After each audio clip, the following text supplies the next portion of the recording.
Doctor اسرار رحمہ اللہ تعالیٰ کو جو اللہ نے فضیلت دی چند چیزوں میں، جو قرآن کے دروس ان کے اتنے زیادہ مقبول ہوئے، نمبر 1، انہوں نے قرآن کی دعوت کو عام کرنے کے لیے اس دور میں جدید ترین ذرائع کا بھرپور استعمال کیا۔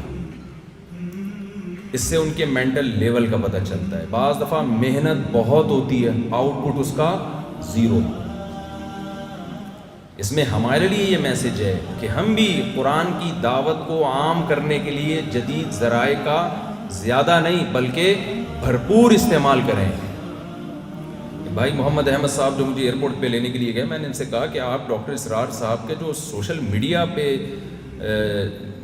یوٹیوب کے چینل ہے یا فیس بک، اس پہ بہت زیادہ محنت کی ضرورت ہے۔ بہت سارے ایسے طریقے ہیں سبسکرائبر کو بڑھانے کے لیے، ویڈیو کو زیادہ سے زیادہ وائرل کرنے کے بہت سارے طریقے ہیں۔ شارٹ کلپ بنائیں، پوری ٹیم اس کے لیے ہونی چاہیے جس کا صبح و شام کام ہی یہی ہو۔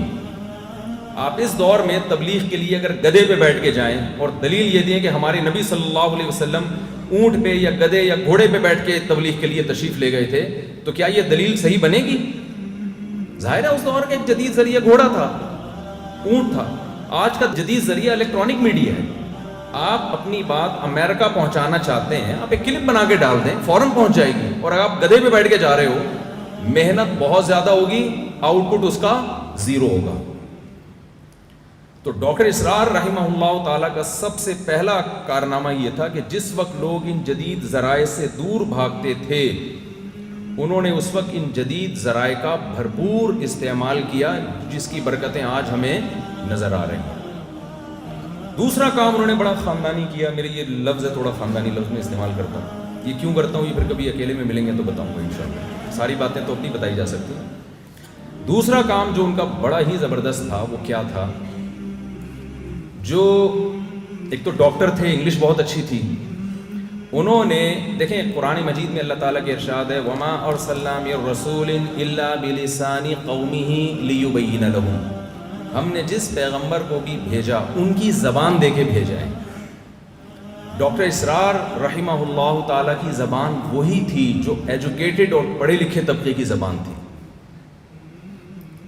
اس سے بہت فائدہ ہوا ہے۔ ہمارے ہاں جامع رشید میں درس قرآن کی تربیت دیا کرتا تھا، تو ایک طالب علم سے میں نے کہا کہ آپ درس قرآن دیں، میں نوٹ کرتا تھا کیا کیا خامی ہیں۔ تو وہ درس دیتے ہوئے کہنے لگے کہ اس آیت سے پتہ چلتا ہے کہ ہمارے اقوال و افعال میں تضاد نہیں ہونا چاہیے۔ میں نے کہا بھائی بہت بھاری ہو گیا، اس کو تھوڑا سا حل کر دو۔ کہنے کیا کروں اس کو، میں اس کو کیسے؟ میں نے کہا یوں بول دو ہمارے کاموں میں ہماری باتوں میں ٹکراؤ نہیں ہونا چاہیے۔ اتنا گاڑھا کرنے کی کیا ضرورت ہے اس کو بھائی؟ میں نے کہا قائد اعظم یہ فرما کے گئے تھے کام کام اور بس کام۔ اگر وہ مولوی ہوتے تو فرماتے افعال افعال اور بس افعال۔ پبلک کے سمجھ میں آتا؟ اپنی سمجھ میں آ رہا کیا فرما کے گئے ہیں، تو اس وقت تو بالکل ہی سمجھ میں نہیں آتا۔ تو اب ان کی تعلیمات کی دھجیاں اڑائی جا رہی ہیں۔ جب اتنی آسان زبان استعمال کی تو اگر افعال افعال اور بس افعال کہتے تو کتنا مشکل ہو جاتا۔ تو جو ایلیٹ طبقہ ہے اس کی جو زبان تھی، ان کا جو مینٹل لیول تھا، اس پہ آ کے انہوں نے بات کی ہے، جس سے جو ایلیٹ طبقہ ہے، وہ طبقہ جس کے ہاتھ میں قوم کی نبض ہے، اس پر انہوں نے محنت کی ہے۔ ایک پڑھے لکھے طبقے کو دین کی طرف لے کر آئے ہیں۔ موسیٰ علیہ السلام کو اللہ تعالیٰ نے ڈائریکٹ فرعون کی طرف بھیجا، عام لوگوں کی طرف نہیں بھیجا۔ وہ طبقہ جس کے ہاتھ میں قوم کی نبض ہوتی ہے وہ ٹھیک ہو جائے تو نیچے کا طبقہ آٹومیٹیکلی ٹھیک ہو جاتا ہے۔ الناس علی دین ملوکہم۔ جلدی سے بات کو سمیٹ کے میں ختم کر رہا ہوں۔ یہ ایک ان کی بڑی خوبی تھی۔ تیسری خوبی ان کی جو دروس میں آپ کو نظر آئے گی ان کے درس قرآن میں، ان مسائل کو ہائی لائٹ کیا جو سوسائٹی کی ضرورت ہے۔ بارات کا مسئلے پہ عام طور پہ ہم نے نہیں دیکھا کوئی بولتا۔ جو لڑکیاں بوجھ بن گئی ہماری سوسائٹی پہ، 6 بیٹیاں ہیں، جہیز الگ اور ہر ایک کی بارات کا کھانا وہ الگ۔ انہوں نے لوگوں کو بتایا کہ بارات کا اسلام میں کوئی کانسیپٹ نہیں ہے۔ یہ ایسی سوسائٹی میں بات کرنا جہاں ہر جگہ بارات کا کھانا کھلایا جاتا ہو، یہ بہت مشکل کام ہے۔ اس کو ایکسیپٹ کرنا ذہنی طور پہ بہت مشکل ہے۔ جہیز کے خلاف جس بھرپور انداز سے نہ صرف آواز اٹھائی بلکہ عمل کر کے دکھایا، یہ بہت پازیٹیو وے میں ایک بہت اچھا کام کیا انہوں نے، سود کے خلاف اتنی مؤثر آواز اٹھائی. آج آپ کو جب بھی کہیں بات چلتی ہے، سپریم کورٹ میں سود کا مسئلہ آیا تو آپ کو تنظیم اسلامی کے کارکن بہت متحرک نظر آتے ہیں. اس میں جناب شجاع الدین شیخ صاحب کو بھی اللہ جزائے خیر دے، ان کا بھی بہت بڑا دخل ہے. اور شجاع الدین شیخ صاحب کی ایک بہت بڑی خدمت ہے جو لوگوں کی نظروں سے اوجھل ہے. KPK میں جو قرآن مجید نصاب میں شامل ہوا اور نصاب میں جو بہت حد تک اچھی تبدیلی ہوئی، اس میں ماشاءاللہ شجاع الدین شیخ صاحب کا بہت زیادہ دخل ہے. تو یہ بھی ایک پھل ہے جو ڈاکٹر اسرار رحمہ اللہ تعالیٰ کا کہ درخت کے نکلے ہوئے پھل ہیں. میں چونکہ زیادہ میرا سلام تو ان سے ہی رہی ہے تو ان کی کچھ خدمات سے میں متعارف ہوں. ان کی یہ خدمت تو بڑی خطرناک قسم کی تھی، لیکن میں بتا دیتا ہوں. بہت سارے لوگ میرا بیان نہیں سنتے تھے، ہمارے محلے کے تھے، سنتے نہیں تھے. میں نے کہا آپ کبھی جمعے میں نظر نہیں آئے؟ انہوں نے کہا شجاع الدین شیخ صاحب کا بیان آپ سے اچھا ہوتا ہے، وہاں سننے جاتے ہیں. سمجھ رہے ہیں؟ تو وہاں سننے جاتے ہیں. تو اب کرنا کیا ہے دیکھیں، یہ اور بھی کچھ اس جو ڈاکٹر اسرار رحمہ اللہ تعالیٰ کے درس کی کچھ خوبیاں ہیں. اور ایک چوتھی خوبی کہ انہوں نے صرف درس دینے پر اکتفا نہیں کیا. اگر وہ صرف درس قرآن دیتے، باقاعدہ انجمن خدام الاسلام کے نام سے تنظیم بنا کے پورا جال نہ بچھاتے دروس کا، تو ڈاکٹر اسرار رحمہ اللہ کے دنیا سے جاتے ہی وہ دروس کا سلسلہ ختم. تو یہ درخت نہ ہوتا جو وہ لگا کے جاتے. انہوں نے پورا ایک نیٹ ورک بچھایا، اور اتنا مؤثر نیٹ ورک. تراویح کی 20 رکعتوں میں ہر 4 رکعت کے بعد پورا خلاصہ.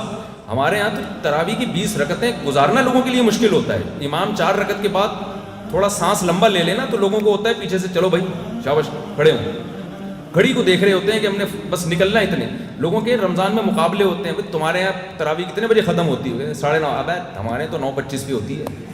یہ چلتا ہے کہ نہیں چلتا؟ ابے اس مسجد میں تو 9:15 پہ بھائی سب فارغ. یہ مقابلے ہوتے ہیں تراویح میں. 5-5 منٹ پہ لوگ خوش ہو رہے ہوتے ہیں کہ ہمارے یہاں 25 پہ ہو رہی ہے، 9:25 پہ ختم. تو جس نماز میں لوگ اتنا بھاگنے کی فکر میں ہوں، وہاں اتنی بڑی تعداد کو، خواتین کو، مردوں کو بٹھانا اور 4 رکعت کے بعد پورا خلاصہ پیش کرنا، اور لوگوں کا اس خلاصے کو شوق سے سننا، بلکہ آنا، اور 3-3 4-4 بجے جا کے تراویح کا ختم ہونا.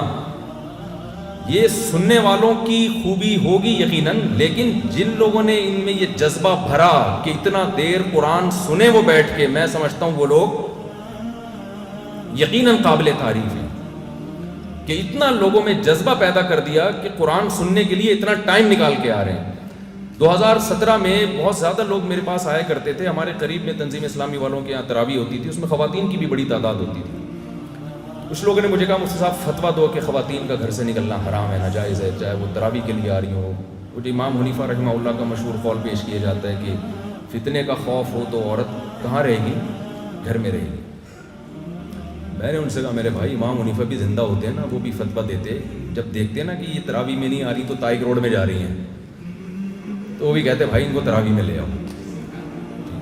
تو یہ تنظیم اسلامی والوں کی خوبی ہے کہ ان کو طارق روڈ جانے سے، یہاں طارق روڈ شاید لاہور والے نہ سمجھتے ہوں، تو یہ تو یہاں کوئی اور رمضان کے آخری عشرے میں تو مارکیٹوں کا ٹائم ہوتا ہے نا.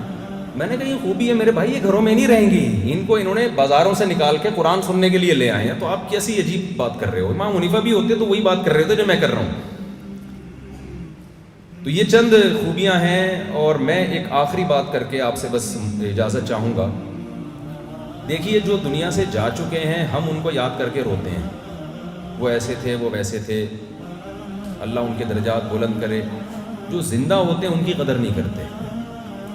ڈاکٹر اسرار رحمہ اللہ تعالیٰ نے جو درخت لگایا، وہ درخت الحمدللہ انجمن خدام الاسلام اور تنظیم اسلامی کی شکل میں آج بھی موجود ہے، وہ تھوڑی ختم ہوا ہے.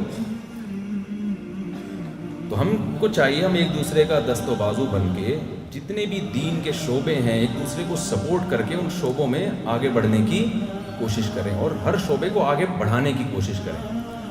جو لبرل لوگ ہیں، جو سیکولر قوتیں ہیں، جو ملحد لوگ ہیں، ان کا کوئی فرقہ نہیں ہے، وہ سب متحد ہیں خدا کے انکار پر، بے پردگی، زنا، ہومو سیکشولیٹی، ان چیزوں کو پروموٹ کرنے میں وہ سب متفق ہیں. اس میں ان کا نہ کوئی دیوبندی ہے، نہ بریلوی ہے، نہ اہل حدیث ہے، نہ حنفی، نہ شافعی. وہ سب مل کے محنت کرتے ہیں. اور ہماری جب مسئلہ آتا ہے زنا کے خلاف آواز اٹھانے پر، یہ چونکہ دیوبندی ہے تو میں چونکہ گرین چینل والا ہوں میں نہیں جا رہا، میں یہ گرین والا ہے تو میں چونکہ وائٹ چینل والا ہوں میں نہیں جا رہا، یہ تنظیم اسلامی کا ہے میں چونکہ جماعت اسلامی کا ہوں تو میں، مجھے ایک صاحب نے پوچھا کہ ایک لڑکی کا رشتہ آئے گا، لڑکی جماعت اسلامی کی ہے تو کر لوں؟ میں نے کہا جماعت غیر اسلامی والے سے کر لو آپ، اسلامی ٹھیک نہیں ہے، غیر اسلامی سے کریں۔ تو اگر ہم پازیٹیو وے میں اس طرح اسلام کی بیسک اور یہ وحدت الوجود اور یہ اس طرح کی چیزوں کو ہمیں ہائی لائٹ کرنے کی ضرورت ہی نہیں ہے، اٹھانے کی ضرورت ہی نہیں ہے۔ تلک امۃ قد خلت لہا ما کسبت ولکم ما کسبتم، اس کو ایکسپلین کرنے کی ضرورت ہی نہیں، ہمارے تو بیسک عقائد ہیں، ہم نے اسی کو لے کے چل رہے ہیں۔ تو میں آخری گزارش کے صاحب سے یہ کروں گا کہ جو جا چکے اللہ ان کی مغفرت فرمائے، اب آپ نے قدر کرنی ہے جو موجود ہے۔ انجمن خدام القرآن کے ڈاکٹر عارف رشید صاحب اور تنظیم اسلامی کے جناب شیخ شجاع الدین صاحب اور بھی جو بھی جماعت کے ذمہ داران لوگ ہیں، جو نوجوان طبقہ ہے، ان کے ساتھ جڑیں، ان سے قرآن سیکھیں۔ یہاں الحمدللہ عربی گرامر سکھانے کا بھی ایک سیٹ اپ ہے، مجھے پتہ چلا، عربی سیکھیں، قرآن پڑھیں، آگے پھیلائیں۔ دیکھیں اگر آپ کسی اچھے ویژن کا حصہ نہیں بنے تو شیطان کے ویژن کا حصہ بن جاؤ گے۔ ان دنیا میں فارغ کوئی بھی نہیں، اگر اچھے کام میں نہیں لگایا تو آپ خود بخود برے کام میں لگ جائیں۔ اللہ تعالیٰ سمجھنے کی، عمل کی توفیق عطا فرمائے۔ وما علینا الا البلاغ۔